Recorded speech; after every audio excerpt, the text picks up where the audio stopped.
dibutuhkan.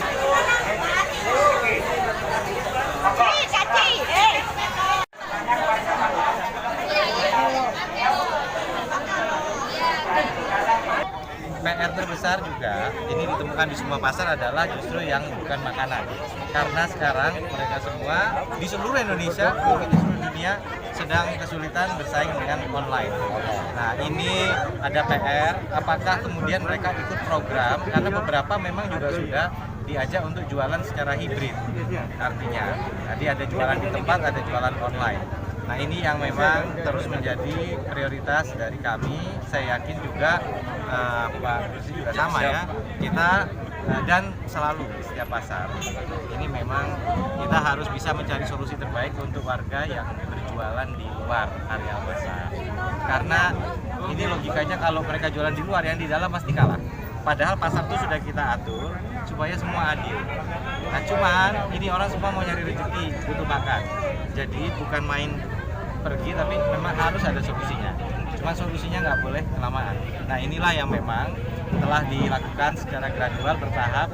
Kemarin di Pasar Larangan Sidoarjo misalnya ada di salah satu sisi sudah mulai diberesin, tinggal sisi yang lain. Diberesin pun bukan diusir, tetapi sudah ada wadah baru atau ada kesempatan ekonomi lain yang kita tawarkan. Apakah ada revitalisasi? Revitalisasi ada, saya sendiri mengalami sejak jadi bupati dan saat jadi wagub kita sudah mengunjungi berbagai pasar di mana dilakukan revitalisasi. Revitalisasinya ada yang jadi pasar yang wah, tapi ada yang sederhana bagaimana kita membangun saluran yang lebih baik. Baik itu jadi untuk yang jualan daging, baik yang jualan kering, kemudian ada yang lebih nyaman.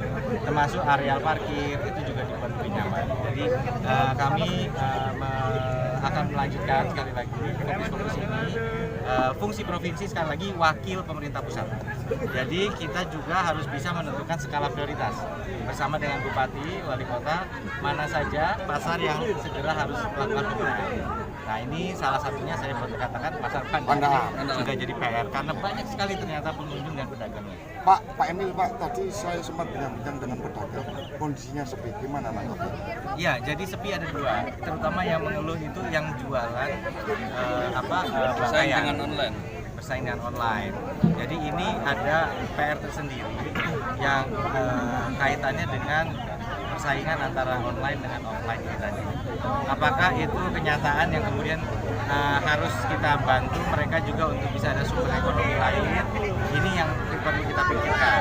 Atau ada hari-hari dalam seminggu mereka dicarikan tempat di mana ada acara rame, kemudian mereka dapat pengunjung yang banyak. Nah ini saya kasih tahu ya, bukan hanya pasar tradisional yang sepi juga, bahkan mal-mal di kota-kota besar itu juga lagi sambat karena ada perubahan gaya hidup masyarakat. Tapi kita harus kemudian mencari langkah-langkah kreatif. Pemprov biasanya mengajak para pelaku UMKM untuk ikut bazar di acara-acara yang ramai, sehingga mereka juga ada kesempatan untuk jualan.